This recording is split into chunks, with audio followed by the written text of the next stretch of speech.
व्यायामः सर्वदा पथ्यः। व्यायाम हमेशा लाभकारी होता है। कक्षा 10वीं के तृतीय पाठ में आपका स्वागत है। प्रस्तुत पाठ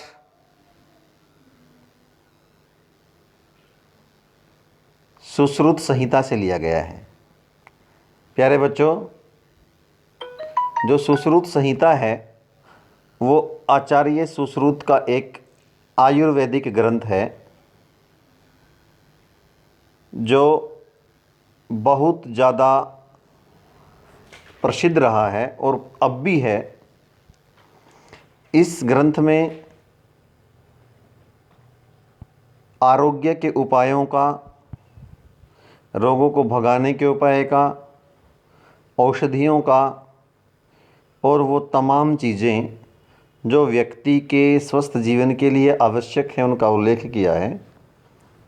आओ प्रथम श्लोक को देखते हैं। शरीर आयास जननम करम व्यायाम संहितम तत्कृत्वा तो सुखम देहम विमर्दनीयात् समन्ततः। शरीर आयास जननम करम, शरीर के परिश्रम से उत्पन्न होने वाले कर्म को व्यायाम संहितम, व्यायाम कहा गया है। शरीर के प्रयास से उत्पन्न होने वाले कर्म को व्यायाम कहा गया है। तत्कृत्वा तो सुखम देहम, उस व्यायाम को करके तो सुखम, सुख मिलता है।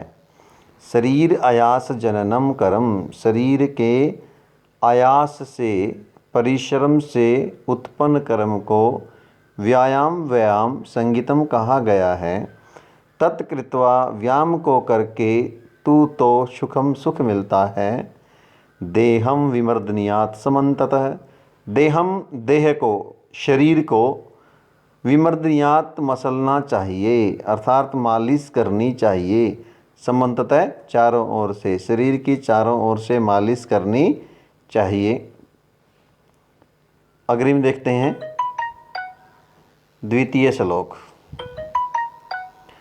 शरीर उपचय कांति गात्राणां सुविभक्तता दीप्त अग्नित्वम अनालस्यम स्थिरत्वम लाघवम मृजा।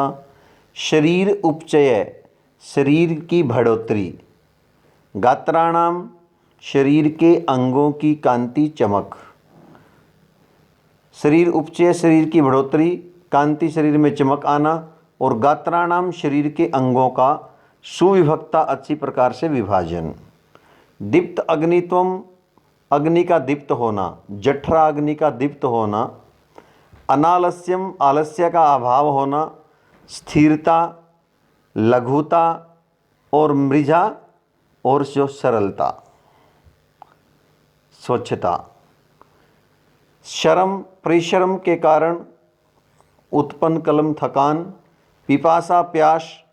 उष्ण, गर्मी, शीत आदि नाम और सर्दी आदि की सहिष्णुता, सहन करने की शक्ति। आरोग्यम और निरोगता, आरोग्यम चपि परमम, और परम निरोगता। व्यायामात् उपजायते, ये सारी चीज़ें किससे उत्पन्न होती हैं? व्यायाम से उत्पन्न होती हैं। फिर से देखें। शरीर उपचय, शरीर की बढ़ोतरी। कांति, शरीर की चमक। गात्राणाम, शरीर के अंगों का अच्छी प्रकार से सुविभक्ता, विभाजन। दीप्त अग्नित्वम, अग्नि का दीप्त होना।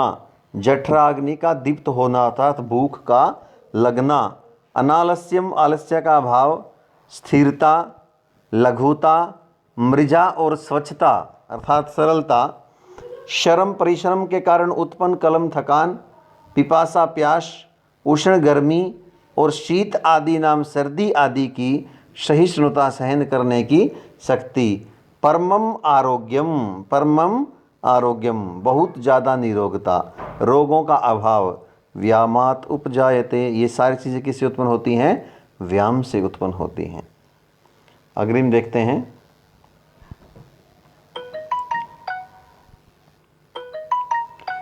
न च अस्ति सदृशं तेन किंचिद स्थौल्यपकर्षणं न च व्यायामिनं वर्त्यम अर्दयन्ति अरयो बलात्। न च अस्ति, और नहीं है, तेन सदृशम, उसके समान। किसके समान? व्यायाम के समान। किंचित, कुछ भी। स्थूल्य मोटापे को अपकर्षणम दूर करने वाला। न नहीं च और अस्ति है तेन सदृशम व्याम के समान किंचित कुछ भी। स्थूल्य अपकर्षणम मोटापे को दूर करने वाला। न च और न ही व्यायामीनम व्याम करने वाले मनुष्य को, व्याम करने वाले मर्त्यम प्राणी को, अर्दयंती पीड़ित करते, अर्य दुश्मन बलात् बलपूर्वक। और व्यायाम करने वाले व्यक्ति को, व्यायाम करने वाले प्राणी को अर्दयंती अर्यो बलात्, अर्य जो दुश्मन है, चाहे वो मनुष्य रूपी दुश्मन हो चाहे वो रोग रूपी दुश्मन हो, वो बलात् बलपूर्वक न अर्दयंती नहीं पीड़ित करते। फिर से देखें, न च अस्ति नहीं है तेन सदृशम उसके समान किंचित कुछ भी। स्थूल्य अपकर्षणम मोटापे को दूर करने वाला। न च और न ही व्यायामीनम व्यायाम करने वाले व्यक्ति को, मर्त्यम प्राणी को, अर्दयंती पीड़ित करते, अर्य दुश्मन बलात् बलपूर्वक। अग्रिम देखते हैं।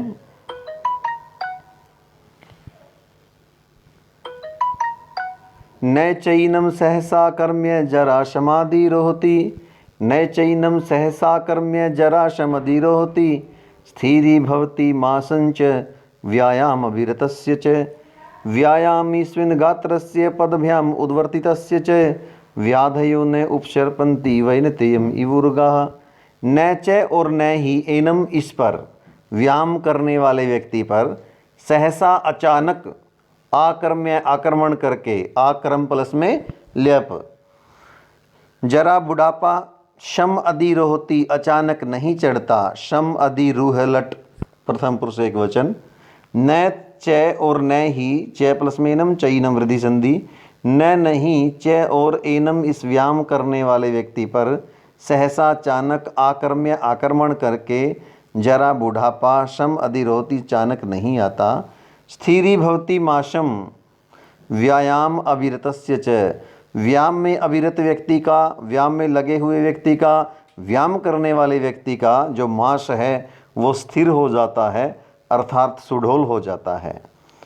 व्यायामीन स्विद गात्रस्य पदभ्याम उद्वर्तितस्य च, व्याधयो नोपसर्पन्ति वैनतेयम इवुर्गाः।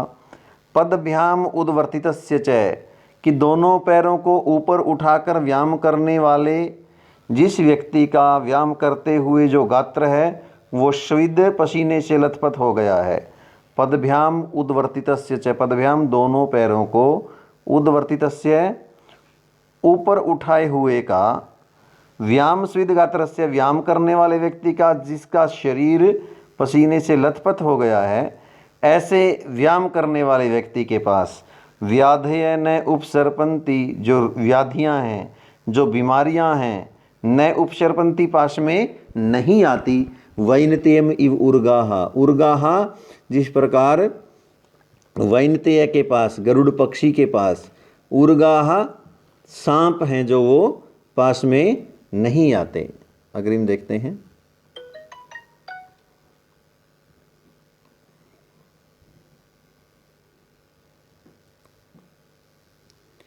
ये फिर से आ गया, कोई नहीं, एक बार इसको देख लेते हैं।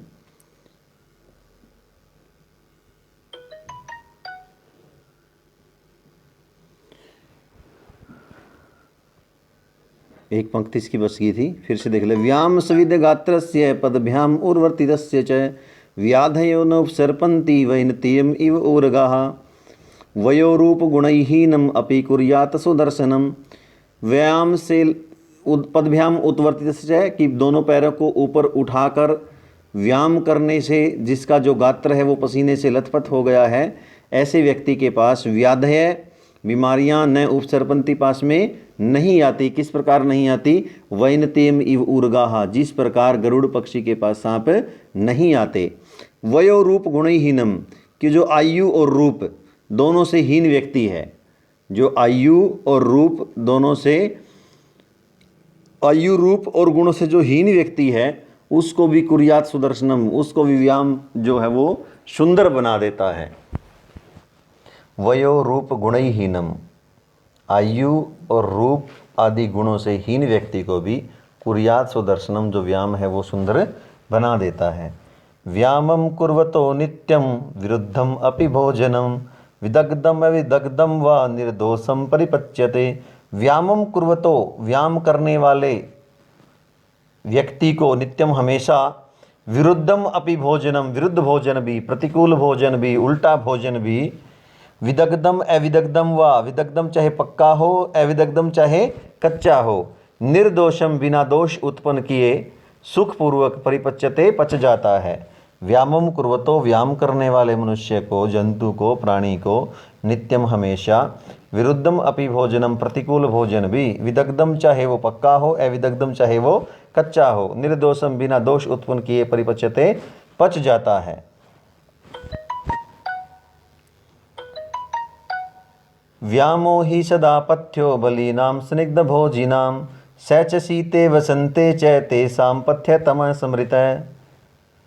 व्यामो ही सदा पथ्यो, जो व्यायाम होता वो हमेशा, व्यामो ही सदा पथ्यो, जो व्यायाम होता है वो हमेशा लाभकारी होता है। व्यामो ही सदा पथ्यो, व्यायाम हमेशा लाभकारी होता है। बलिनाम, बलशाली व्यक्तियों के लिए, सनिग्ध भोजिनाम, और चिकना भोजन करने वाले व्यक्तियों के लिए। व्यामो ही सदा पथ्य, व्यायाम हमेशा लाभकारी होता है, पथ्य लाभकारी होता है सदा हमेशा। बलिनाम, बलशाली व्यक्तियों के लिए, सनिग्ध भोजिनाम, और चिकना भोजन करने वाले व्यक्तियों के लिए, सनिग्ध चिकना भोजिनाम, भोजन करने वाले व्यक्तियों के लिए। और ऐसा कौन सा मौसम है जिनमें बलशाली व्यक्तियों के लिए और चिकना भोजन करने वाले व्यक्तियों के लिए, बहुत बलशाली व्यक्तियों के लिए और चिकना भोजन करने वाले व्यक्तियों के लिए बहुत अच्छा माना गया है व्यायाम। सच है, और वह शीते, शीत ऋतु में, वसंते, और वसंत ऋतु में, तेसाम, उनके लिए, किन के लिए, चिकना भोजन करने वालों के लिए और बलशाली व्यक्तियों के लिए, पथ्यतमः, तम प्रत्यय है ये, पथ्यतमः, बहुत ज़्यादा लाभकारी, समृत है, समझा गया है। सर्वेषु रीतिषु अहरअह पुंभी आत्महितैषिभिः बलस्यर्धेन कर्तव्यो व्यामोहन्ति अतोऽन्यथा। सर्वेषु रीतिषु अहरअह, कि सभी ऋतुओं में प्रतिदिन, पुंभी आत्महित ऐसे भी, पुंभी मनुष्यों के द्वारा, आत्महित ऐसे भी, जो अपना हित चाहने वाले लोग हैं, ऐसे मनुष्यों के द्वारा, सर्वेषु, सभी, ऋतिषु, ऋतुओं में, अहरअह, प्रतिदिन, पुंभी आत्महित ऐसे भी, अपना हित चाहने वाले पुंभी मनुष्यों के द्वारा, बलस्य अर्धेन कर्तव्यो, बल के आधे बल से, बल के आधे भाग से, अर्थात आधे बल से, व्यामोह कर्तव्य, व्यायाम करना चाहिए। जितना बल हो उसके आधे से व्यायाम करना चाहिए, उसका आधा उपयोग करना चाहिए। हंति अतो अन्यथा, इससे अगर ज़्यादा व्यायाम करते हैं तो ऐसा व्यायाम मार देता है। अब जो अग्रिम श्लोक है उसमें आधे बल का क्या लक्षण है ये बताया जाएगा। हृदि स्थान स्थितो वायु यदा वक्त्रम प्रपद्यते व्यायामं कुर्वतो जंतो तद बलर्दस्य लक्षणम। हृदय स्थान अस्थितो वायु, की हृदय के स्थान पर रहने वाली वायु, फेफड़ों में रहने वाली वायु, यदा जब, वक्त्रम प्रपद्यते, वक्त्रम मुख में, प्रपद्यते आ जाती है। हृदय स्थान अस्थितो वायु, हृदय के स्थान पर रहने वाली वायु, यदा जब, वक्त्रम प्रपद्यते, मुंह में आ जाती है, फेफड़ों में रहने वाली वायु जब मुंह में आ जाती है। व्यायामं कुर्वतो जंतो हो, व्यायाम करते हुए जंतु की, व्यायामं, व्यायाम कुर्वतो, करते हुए जंतो, जंतु की, प्राणी की, व्यायाम करते हुए प्राणी की हृदय स्थान में रहने वाली वायु जब मुंह में आ जाती है, तद बलार्दस्य लक्षणम, वह आधे बल का लक्षण है। अगर इसको हम देसी भाषा में समझें कि जब व्यक्ति को सांस चढ़ जाते हैं, जब सांस चढ़ते हैं तो क्या होता है, हृदय में रहने वाली जो वायु है वो मुंह के द्वारा हम ऐसे करते हैं। तो व्यायाम करते हुए मनुष्य की हृदय स्थान में रहने वाली वायु जब मुंह में आ जाती है, तद बलर्दस्य लक्षणम, उसको आधे बल का लक्षण कहा गया है। आगे चलते हैं, एक बचा है, इसको भी देख लेते हैं। फिर से ये देखते हैं अब इसको। वयोबल शरीराणि देशकाल असनानि च समीक्ष्य कुर्यात व्यायामं अन्यथा रोगमाप्नुयात्। ये बहुत इंपॉर्टेंट बात है हमारे लिए। वयोबल शरीराणि की, वय आयु को देख करके, बल को देख करके और शरीर को देख करके, देश काल और भोजन को देख करके, देश स्थान की बात की है इसने, काल समय और आसन भोजन को देख करके समीक्षा, ध्यान से समीक्षा करके कुर्यात व्यायाम करना चाहिए, अन्यथा नहीं तो रोगम अपनुयात, रोग की प्राप्ति हो जाएगी। वय आयु, अब मान लो कोई 60 वर्ष का या 70 वर्ष का कोई वृद्ध है और वो व्यायाम करने लगे, उसको अपनी आयु की तरफ भी देखना चाहिए, वो नौजवान की तरह व्यायाम नहीं कर सकता। बल कोई कमज़ोर है और वो ज़्यादा जो जटिल व्यायाम है वो नहीं कर सकता। शरीरानी, शरीर को देख करके भी व्यायाम करना चाहिए कि जिसका ज़्यादा भारी शरीर है वो हल्के हल्के व्यायाम करे शुरू में, जिसका कमज़ोर शरीर है वो सरल व्यायाम करे। देश स्थान को देख करके भी, जो स्थान है वो भी शुद्ध होना चाहिए। काल समय, ये नहीं है कि सारा दिन किसी समय व्यायाम करने लग जाओ, तो काल का भी ध्यान रखना पड़ता है। आसन भोजन, कि व्यायाम करते समय हम भोजन पुष्ट खाते हैं या नहीं, तो भोजन का भी ख्याल रखना चाहिए व्यायाम करते समय।